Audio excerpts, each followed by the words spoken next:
At 30, you can afford chaos. At 60, you cannot. That's not pessimism, it's biology. It's lived experience. It's the difference between recovering from stress in a day and carrying it in your body for a week. When you're younger, your nervous system rebounds quickly. An argument on Tuesday is forgotten by Friday. Sleepless nights don't compound. Financial setbacks feel temporary. Emotional turbulence, while unpleasant, doesn't leave the kind of residue that alters your health. But after 60, the math changes. Your body doesn't recover the same way. Chronic stress doesn't just exhaust you, it destabilizes you. Your sleep becomes fragile. Your blood pressure responds to tension more acutely. The buffer you once had between a bad day and a bad week disappears. And here's what many men don't anticipate. The things that felt manageable at 40, relationship conflict, emotional unpredictability, lifestyle compromise, become unbearable at 65. Not because you've grown intolerant, but because your capacity to absorb instability has fundamentally shifted. This video isn't about convincing you to avoid relationships. It's about helping you understand why some men who entered relationships after 60, men who wanted companionship, intimacy, maybe even love, ended up regretting it. Not because the woman was wrong, not because companionship is inherently flawed, but because the cost of emotional chaos at this stage of life is higher than most men realize until they're already paying it. I'm going to walk you through 5 reasons why this happens. And number 5 is the one that hits hardest because it's about something far more precious than money or time. It's about identity. And the risk of losing yourself all over again just when you finally got yourself back. Welcome to Femme Psychology with Emma, where we explore the psychological realities most people avoid. If you value insight grounded in truth rather than fantasy, subscribe. This channel is built for men who think clearly. Relationships after 60 feel different than they did at 30, and they should. You're no longer building a life from scratch. You're no longer chasing milestones or proving yourself. Most of the men watching this have already raised families, built careers, survived loss, navigated divorce, or spent years alone and learned to be okay with it. At this point, your priorities have shifted. Excitement matters less than stability. Novelty matters less than peace. You're not looking to be impressed, you're looking to be undisturbed. And that's not cynicism. That's clarity. The problem is that entering a relationship at any age requires adaptation. It requires compromise. It requires emotional labor. And while those things are manageable when you have deep reserves of energy and time, they become exponentially more costly when your resources are finite. You're working with a fixed income now. Your schedule isn't infinitely flexible. Your health doesn't bounce back the way it used to. Your patience for drama, for misunderstanding, for chronic tension, it's thinner than it was. So when a relationship introduces instability instead of enhancing peace, the consequences are steeper. You feel it faster, it costs you more, and the recovery, if there is one, takes longer. None of this means companionship is impossible, but it does mean the bar is higher. Because at 60, the question isn't just, do I enjoy her company? The question is, does this relationship add to my life, or does it subtract from the peace I've worked years to build? And for many men, the honest answer comes too late. Let's look at why. The first reason men regret getting a girlfriend after 60 is that emotional labor, managing conflict, navigating mood swings, absorbing criticism becomes far more expensive than it used to be. What cost you an evening at 40 now costs you a week at 65. Think about what emotional labor actually is. It's not just having difficult conversations. It's the mental energy spent anticipating her reactions. The recalibration you do after a tense exchange, the vigilance required to avoid triggering conflict, the exhaustion that comes from managing someone else's emotional state on top of your own. When you're younger, that effort feels like part of the deal. You have the bandwidth. You recover quickly. A bad night doesn't derail your week. But after 60, your nervous system doesn't reset as easily. Stress lingers. An argument on Monday shows up as poor sleep on Tuesday, elevated blood pressure on Wednesday, and persistent fatigue by the weekend. Your body keeps score. And at this stage, the scoreboard fills up faster. Picture this. You've spent the last several years learning to regulate your own emotional state. You wake up calm, You have routines. You know what destabilizes you, and you've built a life that minimizes those triggers. Then you enter a relationship. And suddenly, your peace is contingent on factors outside your control. Her mood, her stress, her unresolved frustrations that have nothing to do with you but somehow land on you anyway. One comment becomes an argument. One misunderstanding spirals into days of tension, and instead of spending your energy on things that sustain you, hobbies, friendships, health, you're spending it on damage control. You're negotiating, apologizing for things you're not sure you did, walking on eggshells to avoid another blow-up, and at the end of the day, you're exhausted in a way you can't explain to anyone who hasn't lived it. That exhaustion isn't weakness. It's your body telling you that the cost of this relationship exceeds what you can afford to pay. At 60, emotional labor doesn't just drain your mood, it drains your vitality. And once that's gone, everything else suffers. Some men realize this 6 months in. Others realize it 2 years in, when their health has visibly declined and they can't remember the last time they felt genuinely rested. The truth is simple. Chronic emotional instability at this age doesn't just make you unhappy, it makes you sick. And no relationship, no matter how promising it seemed at the beginning, is worth that. The second reason is financial vulnerability. After 60, most men are living on fixed income. Social security, pension, retirement savings, maybe some investments. The days of increasing your earning potential are largely over. What you have is what you have. And when you enter a relationship at this stage, you're introducing someone into a financial ecosystem that was designed for one person. Now, this isn't about women being gold diggers. That's reductive and often inaccurate. But it is about the reality that relationships cost money.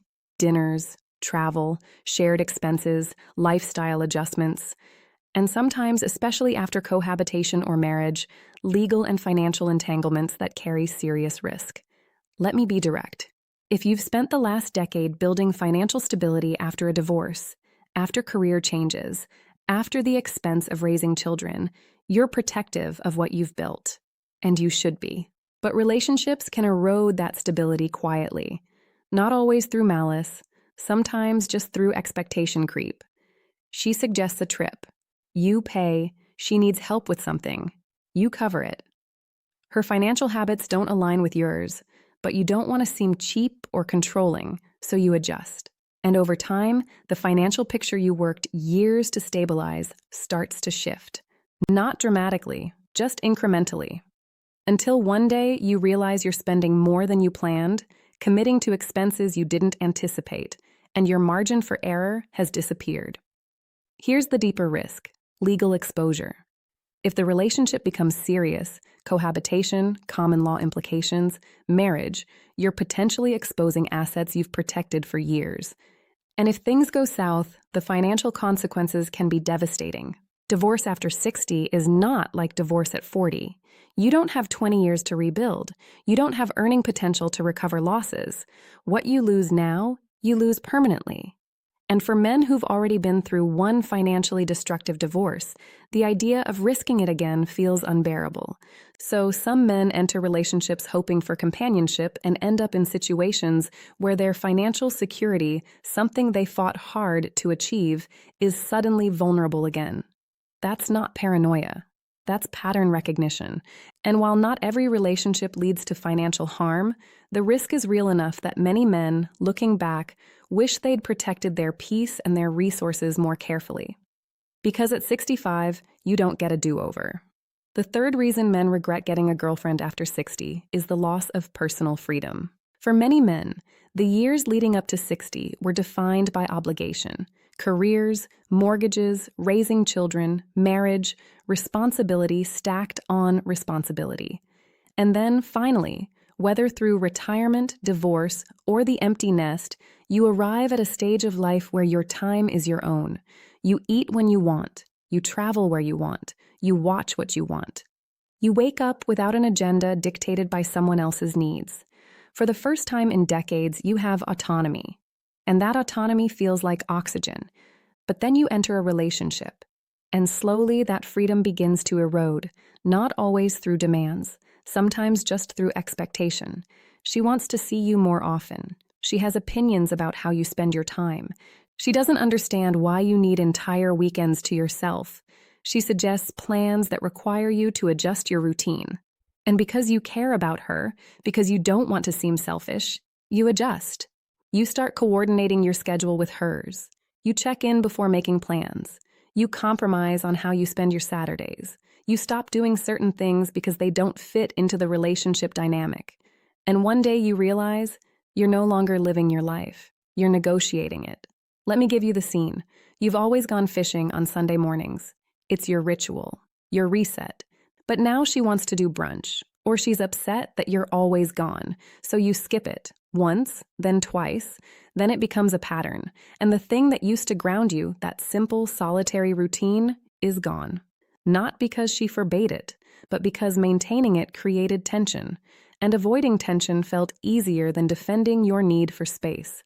That's how freedom disappears. Not all at once. Just slowly, through 1,000 small concessions. And for men who spent decades living for other people, that loss feels like betrayal. Not of her, but of yourself. Because after 60, freedom isn't a luxury. It's survival. It's the thing that keeps you sane, healthy, and connected to who you are outside of anyone else's needs. And when a relationship costs you that, the regret is profound. The fourth reason, and this one is more subtle, is confusing attention for respect. Loneliness has a way of amplifying validation. When you've been alone for years, when you've wondered if anyone will ever see you as desirable again, when you've felt invisible in a world that seems built for couples, the moment someone shows interest, it feels significant. She texts you. She laughs at your jokes. She wants to spend time with you. And after years of solitude, that attention feels like proof that you still matter. But attention is not the same thing as respect. Attention is easy. It's surface level. It's the initial spark that makes you feel seen. But respect is deeper. It's how she speaks to you when no one else is around. It's whether she values your opinion. It's whether she treats your time, your boundaries, and your autonomy as sacred. And many men in the early stages of a relationship mistake the former for the latter. She gives you attention, so you assume she respects you. But 6 months in, you start noticing the tone, the subtle dismissals, the way she talks over you, the way your preferences get overridden without discussion. And you realize she was never respecting you. She was enjoying the attention you gave her. Here's the psychology. When loneliness is the baseline, even shallow connection feels profound. Your brain, starved for intimacy, interprets interest as investment. But those are not the same thing. A woman can be interested in your companionship, your resources, your availability, without actually respecting who you are. And once the novelty wears off, what's left isn't partnership. It's performance. You performing the role of boyfriend while she enjoys the benefits without offering the reciprocity you thought was implied. Let me show you what this looks like. Early on, she asks about your day. She seems curious, engaged, but 3 months later, when you try to share something that matters to you, she's distracted, dismissive. That's nice, she says, already moving on to what she wants to talk about. That shift from appearing interested to revealing indifference is the moment you realize the attention was transactional. And for men over 60, that realization stings. Because you didn't enter the relationship out of desperation. You entered it hoping for genuine connection, and discovering it was performative feels like a betrayal. Attention flatters the ego, but respect sustains the soul. And if the relationship only offers the first, the regret will come. Now we come to number 5, and this is the one that cuts deepest. The risk of losing the identity you just rebuilt. Many men over 60 have been through profound transitions: divorce, retirement, the death of a spouse, the end of a career that defined them for decades. And in the aftermath of those losses, you did something remarkable. You rebuilt yourself. You learned to be alone without being lonely. You rediscovered hobbies you'd abandoned. You reconnected with old friends or made new ones. You created routines that brought you peace. You figured out who you were outside of your job, outside of your marriage, outside of anyone else's expectations. That process wasn't easy. It took years. but eventually you arrived at a place of stability, maybe even contentment. And then you met someone, and the idea of companionship, of not spending the rest of your life alone, felt appealing, so you said yes. But here's what you didn't anticipate. Relationships require compromise, and compromise, when taken too far, becomes self-abandonment. You start adjusting who you are to fit what she needs. You stop voicing opinions that might create conflict. You let go of routines that matter to you because they don't fit into her vision of the relationship. You become quieter, smaller, more accommodating. And one day you look in the mirror and realize you've lost yourself again. After spending years reclaiming your identity, you've handed it over to someone else. Not because she demanded it, but because maintaining the relationship required it. And that loss, that quiet erosion of the self you fought so hard to rebuild, is unbearable. Let me paint the picture. After your divorce, you spent 3 years learning to be okay alone. You started painting again, you traveled, you built friendships, you felt whole. Then you started dating her. And slowly, the painting stopped. The travel became complicated. The friendships faded because she didn't like them. And the person you became in her presence wasn't the person you'd worked so hard to become on your own. You didn't notice it happening. But now, 2 years in, you can't ignore it. You're back to living for someone else. Back to managing someone else's emotions. Back to shrinking yourself to avoid conflict. And the worst part? You're too exhausted to leave. Because leaving would mean starting over again, and you're not sure you have the energy. The most dangerous thing after 60 is not being alone. It's rebuilding chaos after you finally found calm. That's the risk. And for many men, by the time they recognize it, the damage is already done. Let me be very clear about something. This video is not an argument against relationships. Companionship can be one of the most beautiful parts of later life. The right partner can extend your peace, deepen your joy, and make the years ahead richer than they would have been alone. But that only happens when the relationship is built on mutual respect, emotional stability, and genuine alignment. If a relationship costs you your health, your freedom, your financial security, or your identity, it's not companionship. It's a transaction you're losing. At 60, you don't have the luxury of hoping things will get better. You don't have 20 years to recover from a bad decision. What you choose now shapes the rest of your life, so choose carefully. Not out of fear, not out of loneliness, but out of clarity. Ask yourself, does this person add to my peace, or does she subtract from it? Does she respect my autonomy, or does she resent it? Does she value who I am, or does she want me to be someone else? Those questions matter more now than they ever have. Because at this stage of life, peace is not a luxury. It's everything. And no relationship, no matter how appealing on the surface, is worth sacrificing it. If this resonated with you, comment below whether you value peace or partnership more at this stage of life. I'm genuinely curious. And subscribe to Femme Psychology with Emma for psychological insight that respects your intelligence. Tell me where you're watching from. I want to know who's part of this conversation. I'll see you in the next one.